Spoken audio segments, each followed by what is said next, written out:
Superman é, sem sombra de dúvida, um dos heróis mais conhecidos do mundo desde 1938. Quando foi criado, ele passou por várias fases e mídias, mas o filme de 1978 marcou sua grande estreia nos cinemas com uma superprodução de alto orçamento. Dirigido por o consagrado Richard Donner e com o roteiro assinado por Mario Puzo, David Newman, Leslie Newman e Robert Benton, o longa deu vida a um ícone da cultura pop. Quem é você? Um amigo. Tchauzinho. Esse foi o filme que fez com que eu me tornasse fã desse personagem. Eu assisti esse filme lá nos anos 90. Olha a diferença. O filme foi lançado em 78. Eu só assisti nos anos 90. Claro, eu nasci em 86. Mas não era por isso, era porque demorava a chegar também, as coisas no Brasil. Também. Mas eu acho que ele deve ter estreado no Brasil nos anos 80, sei. Sim. O editor coloca a data de estreia aqui do filme, desse primeiro filme do Superman lá do Christopher Reeve e Richard Donner, a estreia dele aqui no Brasil. O orçamento do filme foi de 55 milhões de dólares, o que, ajustado para hoje, equivale a cerca de 185,96 milhões. A bilheteria foi de impressionantes 300,5 milhões de dólares na época, que hoje ultrapassariam a marca de 1 bilhão de dólares. Um sucesso absoluto. O desempenho foi tão marcante que rendeu a Christopher Reeve uma indicação ao Globo de Ouro por sua interpretação de Clark Kent, Superman. Lois Lane, esse é o Clark Kent. Eu não quero conversa. Oi. Prazer, senhorita Lane. Lembra da minha matéria incrível, sendo sentido de assassinato sem sentido por Lois Lane? Puxa, temos psicólogos, temos sociólogos, Lois. temos entrevistas. Lois, está e eu querendo também notícias acho espalhafatosas de um jornalzinho qualquer. A tradução de linha. meu Deus. Nossa, desculpe, não pretendia sacudir tão forte assim. Por que alguém ia querer que um estranho parecesse um idiota? Atenção, porque essa análise de hoje aqui, meu querido decenalta, fã do Superman ou um fã de super-herói qualquer. Essa análise será baseada na versão oficial de Richard Donner, a famosa versão do diretor. Roda a vinheta porque tá no ar, Heróis e Mais. Para o alto e avante. Está no ar, Heróis e Mais. Olá, queridos heróis, sejam muito bem-vindos ao canal Heróis e Mais. Eu sou o Tony Blake. E eu sou Elvis Ventura. E esse é o canal que fala sobre heróis e muito mais além da cultura pop pra você. Como o Tony já falou, nós vamos analisar aqui a versão do diretor do filme Superman de 1978, beleza? Então tem cenas extras, tem uma pegada, vamos dizer assim, um pouco diferente da versão original que foi pro cinema. E a gente vai dividir essa análise em prólogo, primeiro e segundo ato, beleza? E se você gosta do Superman de 1978, já vai deixando aqui no comentário quando foi a primeira vez que você assistiu esse filme. O que é que você estava fazendo? Qual foi o ano? A gente quer pegar esses dados aí de vocês e, quem sabe, fazer um novo vídeo, uma postagem, sei lá, em algum lugar. Mas é importante saber onde você estava, o que você estava fazendo quando assistiu pela primeira vez esse filme. E se você ainda não assistiu, você pretende assistir? Fica aqui, senta aí, aguarda, deixa o like, compartilha, porque você vai gostar de saber um pouco mais sobre Superman de 1978. O prólogo é extenso, já começa com Zod e seus aliados sendo julgados e condenados à Zona Fantasma. Em seguida, nós vemos a tentativa frustrada do Jor-El de convencer os conselheiros kryptonianos de que Krypton está prestes a ser destruído. O Marlon Brando aqui entrega uma ótima performance como Jor-El. E os diálogos fazem referência direta às influências bíblicas dos criadores do Superman, elevando o tom simbólico do início do filme. Mesmo perto de nossa morte, a riqueza de nossas vidas será sua. Eu assisti recentemente esse filme com a minha esposa. E a minha esposa, ela é muito espiritual. Ela é aquela evangélica fervorosa e tal. E ela não lembrava dos diálogos e das referências cristãs que o personagem tem. Ela, apesar dos defeitos que a gente vai falar um pouco do filme, do Superman de 78, ela adorou, assistiu inteiro comigo, foi incrível. É um filme que prende do início ao fim. E é um filme também que tem um romance ali, ela gostou também por isso. Tem sim um romance ali com a Lois Lane. Kal-El então é enviado à Terra, assim como Moisés e Jesus foram entregues para pais adotivos. Ele então é adotado por Jonathan e Martha Kent, e a criação que recebe deles molda sua moralidade e suas futuras escolhas. A clássica cena do bebê levantando o carro já deixa claro que aquele menino é especial.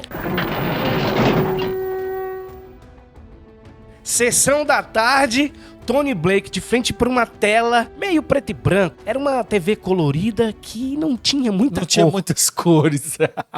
Era uma TV colorida, a primeira que a gente pôde comprar. Então, me lembro que foi a Mitsubishi. Mas era boa aquela TV. Era a sessão da tarde e eu vi aquele menino levantando o carro. E eu pensava, cara, isso aqui é absoluto cinema. Muito bom, o molequinho lá. Ele tava de uma... Tava pelado.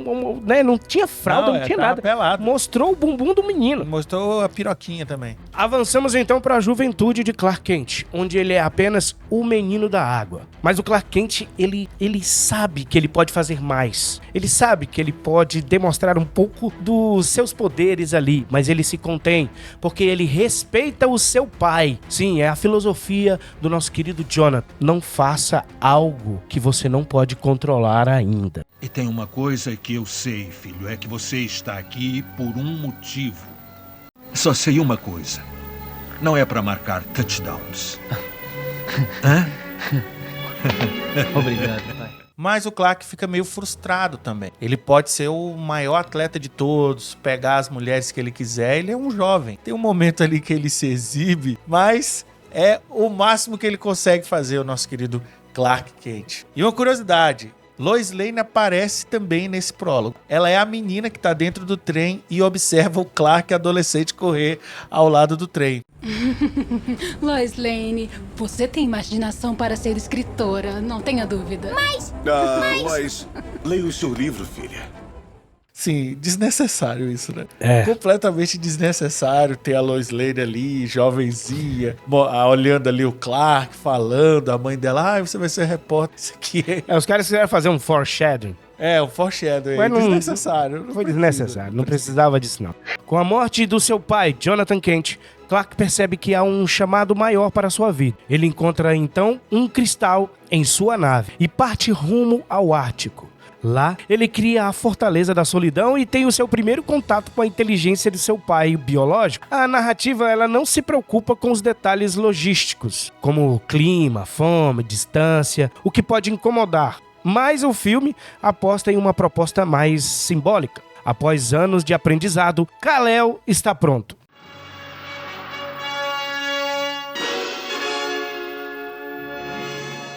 A cena do voo continua muito boa. Você assistiu antes, você assiste hoje, você vai assistir daqui a 30 anos, vai continuar sendo boa. O simbolismo que aquela cena representa é sensacional. Quem é fã do Superman sabe.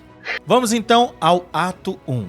Nesse primeiro ato, nós temos a apresentação de Clark Kent já adulto. E aqui, Christopher Reeve brilha.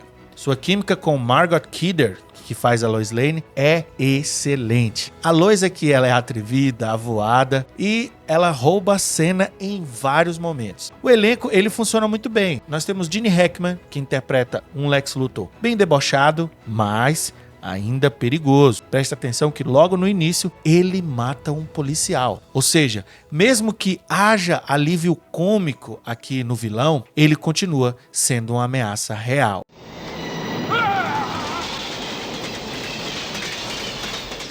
Harry. Doente. Uma das melhores cenas ali é quando Clark salva a Lois em um beco. Lembra dessa cena aí? Quando ele pega a bala com a mão? Isso é muito bom, senhor. Esse é o espírito. Viu só, ele não quer machucar ninguém. Não, sensacional é a interpretação do Christopher Reeve desmaiando. E ela, Clark, Clark, Clark. E ele, eu acho que eu desmaiei. Cara, é muito bom, muito bom. É muito bom, é muito bom. Você ali fica curioso, né? Em ver ele, como esse cara tão meio frágil assim, vai ser o Superman nesse Isso, filme. porque a gente viu só um pouquinho dele como Superman. A primeira aparição oficial do Superman é salvando Lois de uma queda de helicóptero, apesar dos efeitos já datados. A cena continua potente graças à atuação de Reeve e Kidder. Calma, você está comigo. Um dos melhores fanservices aqui é o Clark Kent, ele não se transforma mais em uma cabine telefônica. Ele se transforma na porta giratória ali. Isso. Ele olha pro telefone, que deveria ter uma cabine ali, só passa direto. Porque antes o Superman ele se transformava dentro da cabine telefônica. Depois disso, nós temos várias cenas de salvamentos. O Superman sendo o herói que todo mundo quer. Superman prende bandidos, salva gatinhos e conquista a confiança do público. Isso tudo culmina na icônica entrevista de Lois com o Homem de Aço. É ali que ele diz a frase: Por que está aqui? Deve haver algum motivo. Tem. Lutar pela verdade, justiça e moral americana. Expressão que não surgiu nos quadrinhos originais, mas foi incorporada ao personagem por programas de rádio e TV nos anos 40 e 50. Essa questão aí depois foi introduzida nos quadrinhos, mas eu queria falar sobre parte dele salvando todo mundo. Em Homem-Aranha, isso foi replicado. Sim. Quando o Peter se torna o Homem-Aranha de fato, vem ali várias cenas dele salvando o dia e salvando inclusive gatinho também. É isso aí. não tem como fugir do Superman. Todos os heróis que vieram depois do Superman têm inspiração no cara. Não tem essa. A própria essência do Homem-Aranha tem a ver com a essência do Superman. Lois dá em cima do Superman, tentando deixá-lo desconcertado nessa entrevista. Mas ele devolve na mesma moeda. Qual a cor da minha calcinha? Desculpe, deixei você envergonhado. Não. Deixei. Não, senhorita Deixei, Lane, é que a sim. jardineira deve ser de chumbo. Primeiro nome, como Ralph, é isso? Não, eu quero dizer... Rosa. Hã? Rosa. Desculpe, eu não queria deixá-la envergonhada. Gosta de rosa?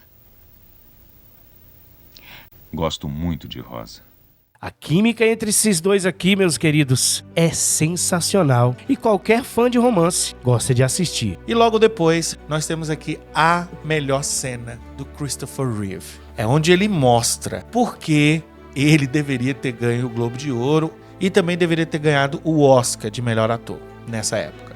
Ok, eu posso estar exagerando, mas eu tenho direito, eu sou fã. Ele chega, logo depois que a gente vê a entrevista, ele chega como Clark Kent, com aquele jeito dele e tal. E tem um momento que ele tira o óculos e só com a postura e a mudança de voz, ele se torna o Superman. Ele tenta criar coragem pra falar pra ela, né? Eu acho que não é nem coragem, eu acho que é mais... eu acho que é mais ele mostrando que ele tá dominando a situação ali, sabe? E, cara, essa cena é incrível. E depois, com o estalo, ele volta a ser o Clark Kent. Cara, absolute interpretação. Muito bom. Absolute ator aí.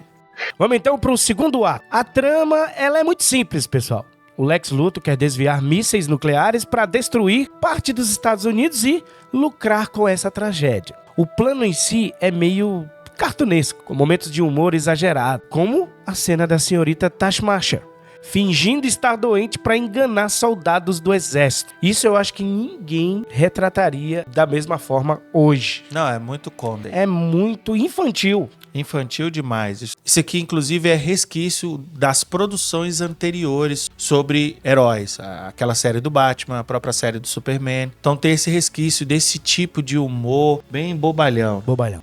O Lex, então, descobre a fraqueza do Superman, que é a Kryptonita, com uma facilidade também muito duvidosa, justificada apenas por seu QI de mais de 200. Ele prende o herói, mas a sua assistente acaba o traindo para salvar a própria mãe e exige que o Superman prometa salvar a sua mãe primeiro. Cara, essa cena é muito boa. E é legal que ela beija o Superman antes de tirar a criptonita. É. Porque eu nunca fico com os bonzinhos.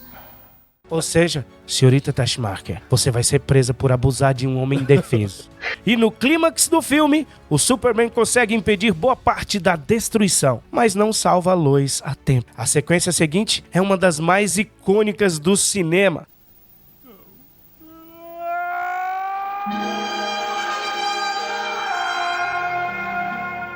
Tomado pela dor, ele voa ao redor da Terra e volta no tempo para salvar a sua amada. Porém, o filme não explica de jeito nenhum como é que ele conseguiu salvar a Lois, salvar o resto do mundo, sabe? Se morreu alguém, como é que foi? Ele salvou todo mundo com essa volta no tempo do Superman. Lembrando que esse Superman aí é o Superman da Era de Ouro. Ele era capaz... É da Era de Prata. Da Era de Prata, né? Ele era capaz de voltar no tempo. Tem poderes aí. Mas assim, é improvável que o Superman tenha deixado as outras pessoas morrerem pra salvar a Lois. Só que o filme não explica. Então é um erro muito, muito grotesco que infelizmente não tem como passar pano.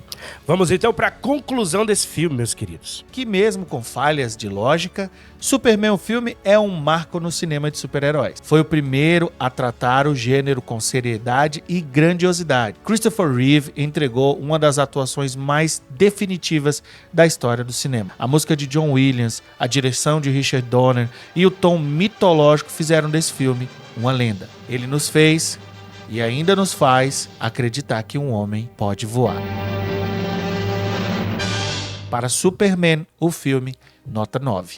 Nota 9, meus queridos. E qualquer época que você assistir esse filme, você vai ver as coisas grotescas de efeitos especiais e tal, mas você nunca vai esquecer o bom roteiro, os bons diálogos, A mítica do Superman, toda essa a simbologia interpretação. que o Superman carrega está neste filme. E é o que os outros produtores e diretores que vão trabalhar com esse personagem têm que fazer. A essência deste herói tem que estar sempre em todos os projetos.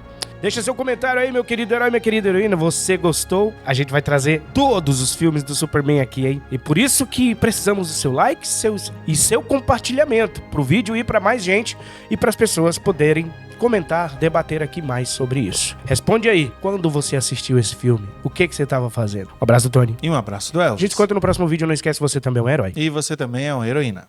Está no